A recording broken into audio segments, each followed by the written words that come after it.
Hamas کے سربراہ اسماعیل ہنیہ کی شہادت کے بعد خطے میں کشیدگی عروج پر پہنچ گئی۔ حزب اللہ کے سربراہ حسن نصر اللہ نے خبردار کیا ہے کہ اسرائیل پر حملہ جلد ہونے جا رہا ہے اور حملے کے وقت سے متعلق بے یقینی اسرائیل کی سزا کا حصہ ہے۔ عرب میڈیا کے مطابق حسن نصر اللہ نے ایک بیان میں کہا کہ اسرائیلی جنگی طیاروں سے لبنانی فضائی حدود میں ساؤنڈ بیریئر توڑ کر خوف پھیلانا چاہتا ہے۔ ایک بات واضح ہو چکی ہے کہ نیتن یاہو غزہ پٹی میں جنگ بندی نہیں کرنا چاہتے۔ حسن نصر اللہ نے کہا کہ شاید ہم اسرائیل کو اکیلے جواب دیں، شاید پورے مزاحمتی گروپوں کے ساتھ مل کر اسرائیل کو جواب دیں گے، لیکن اسرائیل کے خلاف ہمارا رد عمل آئے گا اور بھرپور آئے گا۔ حزب اللہ کے رہنما حسن نصر اللہ کا کہنا تھا کہ ہم شمال میں اسرائیل کی کیمیکل اور فوڈ فیکٹریاں آدھے گھنٹے سے کم وقت میں تباہ کر سکتے ہیں۔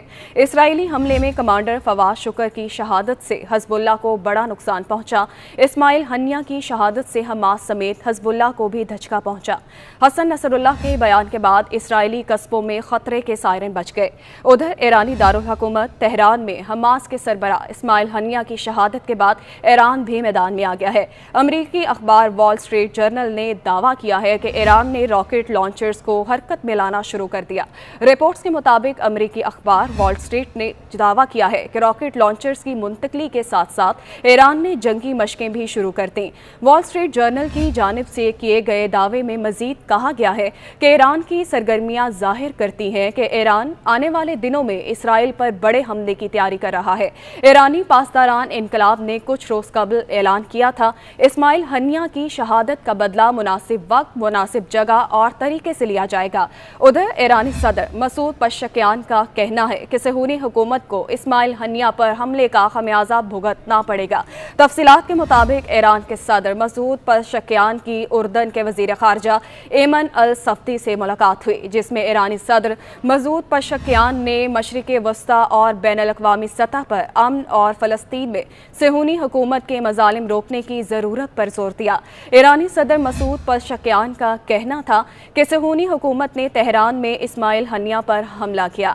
اسماعیل ہنیہ ہمارے سرکاری مہمان تھے۔ یہ حملہ بین الاقوامی سفارتی اصولوں کی کھلم کھلا خلاف ورزی تھی۔ مسعود پزشکیان نے کہا کہ صہیونی حکومت کو اپنی غلطی کا خمیازہ بھگتنا پڑے گا۔ مسعود پزشکیان نے کہا کہ صہیونی حکومت کی دہشت گردی کو اپنا حق کے دفاع قرار دینا انسانی حقوق کے اصولوں کے منافی ہے۔ دوسری جانب اسماعیل ہنیہ کی شہادت کے بعد اسرائیل اور ایران کے بڑھتے ہوئے کشیدگی کے پیش نظر اینٹونی بلنکن نے G7 ممالک کو خبردار کیا ہے کہ ایران اور حزب اللہ اگلے 24 سے 48 گھنٹوں کے اندر اسرائیل پر حملہ کر سکتے ہیں۔ غیر ملکی میڈیا رپورٹس کے مطابق امریکہ چاہتا ہے کہ G7 اتحادی علاقائی جنگ کو روکنے کے لیے سفارتی دباؤ کا استعمال کریں اور زور دیں کہ حملہ اور رد عمل محدود ہو۔ اس سلسلے میں امریکی نیوز ویب سائٹ ایکزیس نے ایک غیر مصدقہ رپورٹ شائع کی ہے۔ 3 نامعلوم ذرائع کا حوالہ دیتے ہوئے رپورٹ میں کہا گیا ہے کہ اینٹونی بلنکن نے G7 کے اہم منصوبوں کو ایک کانفرنس کال میں بتایا کہ ایران اور حزب اللہ اسرائیل کے خلاف جلد حملہ کر سکتے ہیں۔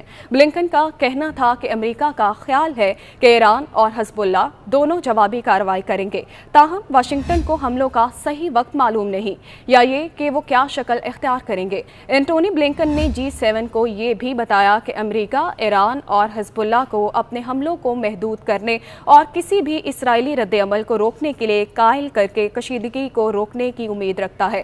انہوں نے دیگر وزرائے خارجہ سے کہا کہ وہ تینوں پر سفارتی دباؤ ڈال کر اس دباؤ میں شامل ہوں۔ G7 میں Canada, France, Germany, Italy, Japan اور برطانیہ بھی شامل ہیں۔ انہوں نے پیر کو ایک بیان جاری کیا جس میں انہوں نے مشرق وسطی میں بڑھتی ہوئی کشیدگی پر گہری تشویش کا اظہار کیا اور تمام فریقوں سے تحمل کا مظاہرہ کرنے پر زور دیا ہے۔ امریکی وزیر خارجہ اینٹونی بلنکن نے کہا کہ مشرق وسطی میں کشیدگی کے خاتمے کے لیے تمام فریقوں کو اپنا کردار ادا کرنا ہوگا۔ واشنگٹن میں آسٹریلوی وزیر خارجہ سے ملاقات کے بعد میڈیا سے گفتگو کرتے ہوئے انہوں نے کہا کہ مشرق وسطی میں امن کے لیے امریکہ اپنی سفارتی کوششیں جاری رکھے ہوئے ہے۔ غزہ میں جنگ بندی کا معاہدہ بہت اہم ہے۔ تمام فریقوں کو معاہدے کی تکمیل کے لیے اپنا کردار ادا کرنا ہوگا۔